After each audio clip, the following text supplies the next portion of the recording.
दोस्तों, जीत के जश्न वाली पार्टी में कोकरोच जनता पार्टी वालों के डांस ने और सौरव दास ने जो पीएम मोदी पर थोड़ी मस्ती की, थोड़ा मजाक किया और मिमिक्री के अंदाज में जो बोला, उसे देखकर बीजेपी वालों को जबरदस्त मिर्ची लग गई है। बीजेपी समर्थक इकोसिस्टम कैसे कैसे बयानबाजी कर रहा है।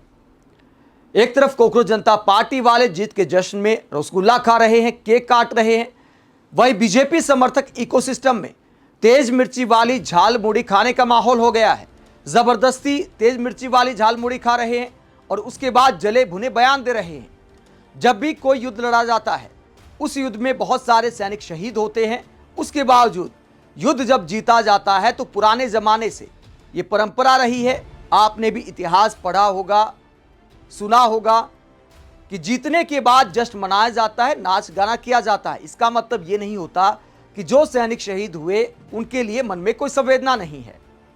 कोई भी जीत जश्न मनाने का मौका देती है ताकि और भी ज्यादा ऊर्जा के साथ अगली लड़ाई लड़ी जा सके। लेकिन कोकरोच जनता पार्टी वालों के डांस को देखकर बीजेपी समर्थक इकोसिस्टम बौखला गया है और अब क्या नैरेटिव गढ़ने की कोशिश की जा रही है। ऐसा दिखाने की कोशिश की जा रही है कि देखिए, इनकी तो छात्रों के साथ कोई संवेदना नहीं है। क्या कुछ लिखा जा रहा है। जब ये वीडियो सामने आया, जहां कोकरोच जनता पार्टी के जो प्रवक्ता सौरव दास आपको दिखाई दे रहे हैं और अभिजीत दिपके सहित तमाम उनकी टीम ने एक छोटी सी पार्टी की, जिसमें केक काटा गया, डांस किया गया। जरा देखिए।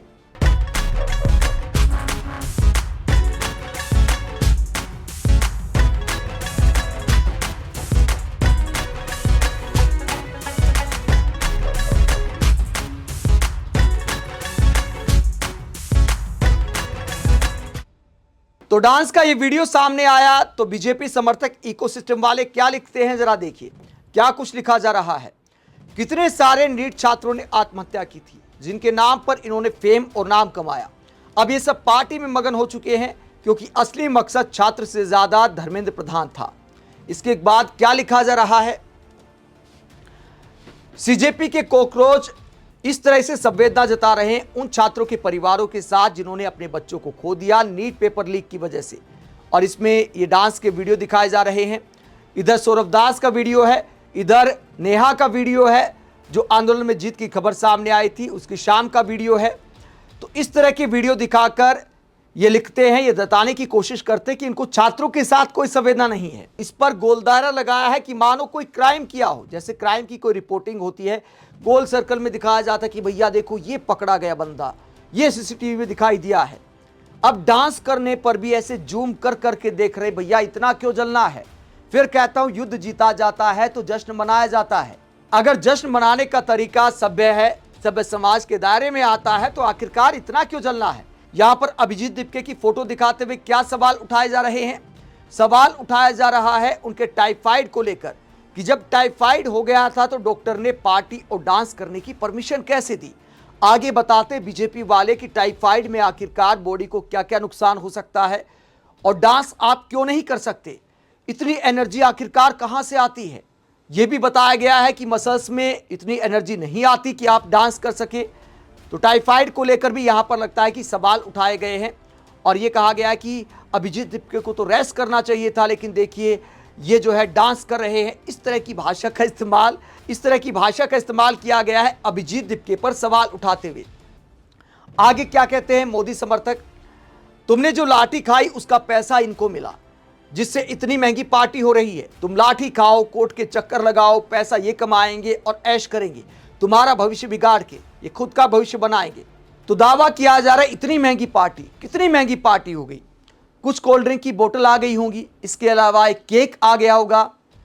और जहां तक गाना बजाने की बात है, उसमें तो कोई खर्चा नहीं आता। आजकल उस हाईटेक युग में हम आ गए हैं। एक स्पीकर लगाकर कोई भी मोबाइल से कनेक्ट कर देता है, गाना बज जाता है। खर्चे वाली आखिरकार कहां तक बात आ जाती है। उसके बाद एक और वीडियो सामने आया इस पार्टी में केक काटने का। उसमें सौरव दास ने जो पीएम मोदी पर मिमिक्री की, गाली देने पर गुस्सा समझ आता है, लेकिन मिमिक्री तो पुराने जमाने से होती आई है। हास्य, व्यंग्य, मिमिक्री ये तो देश की राजनीति का पुराने जमाने से हिस्सा होता आया है। आम जनता मिमिक्री करती है, पत्रकार मिमिक्री करते हैं, आर्टिस्ट मिमिक्री करते हैं, यहां तक कि हमारे नेता लोग भी मिमिक्री करते आए हैं। अब सौरव दास ने पीएम मोदी की थोड़ी मिमिक्री कर दी तो आखिरकार इतनी तकलीफ क्यों होनी चाहिए। क्या लिखा जा रहा है। मिमिक्री वाला ये वीडियो आपको दिखाएंगे। पहले सुनिए क्या लिखा गया है। लिखा गया है कि नरेंद्र मोदी ने स्वर्ण हिंदुओं को बिट्रेड किया और इन लोगों को अपनाया, इनकी मांगे मानी, जो खुल्लम खुल्ला मजाक उड़ा रहे हैं और इंस्टा वीडियो पोस्ट कर रहे हैं। जेपी नड्डा इन जोकरों के साथ हाथ मिला रहे थे। तो मोदी सरकार से शिकायत की जा रही है, जल भूनकर जेपी नड्डा को सुनाया जा रहा है कि देखिए इनके साथ हाथ मिलाया जो पीएम मोदी का मजाक उड़ा रहे हैं। और सौरभ दास ने इसमें क्या बोला, जरा सुनिए। हेलो फ्रांस, मोदी जी आपने प्रधान का चीपा लिया, उसको बर्खास्त किया, उसी में आज हम लोगों ने केक काटा। बहुत बहुत धन्यवाद फ्रांस।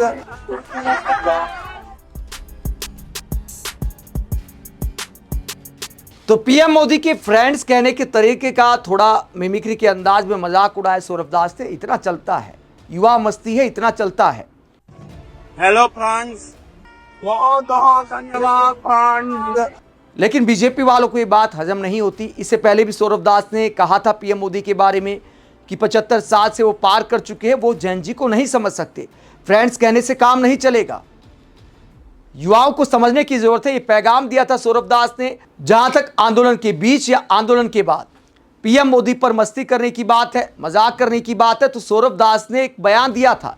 वो बयान भी आपको सुनाएंगे, जिसे लेकर भी बीजेपी वाले बुरा मान गए थे। और क्या कुछ लिख रहे थे ये आप देखिए।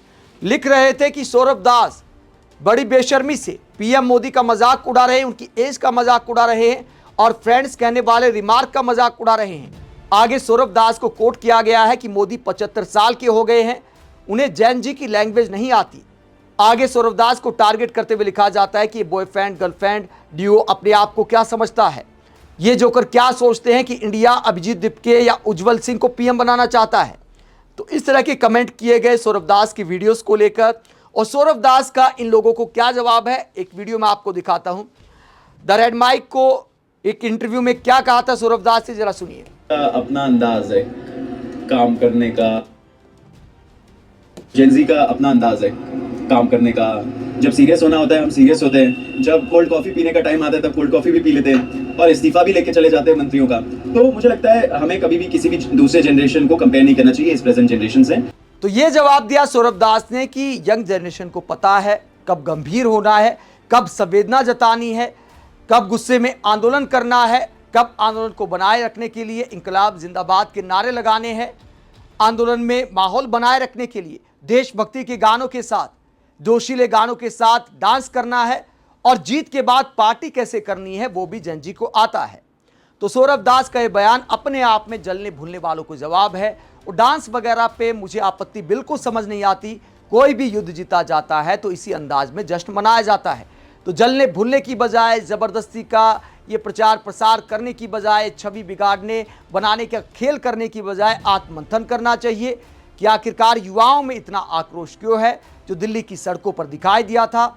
अब प्रधानमंत्री रील बनाने लगे हैं तो उम्मीद करते हैं कि प्रधानमंत्री जैन जी की इन बातों को भी समझेंगे और अपनी टीम को भी समझाएंगे कि झाल मुड़ी वाला जमाना अब बीत गया। बंगाल चुनाव अब जीत चुके हैं, अब झाल मुड़ी की बजाय थोड़ा सा मीठा खाकर यारी दोस्ती वाला माहौल सोशल मीडिया पर बनाना चाहिए। ये लोगों को बदनाम करने का खेल बंद करना चाहिए। आप इस पूरे मुद्दे को लेकर क्या सोचते हैं, कमेंट बॉक्स में अपनी राय जरूर दें। साथ ही पब्लिक मीटर को सब्सक्राइब भी करें। नमस्कार।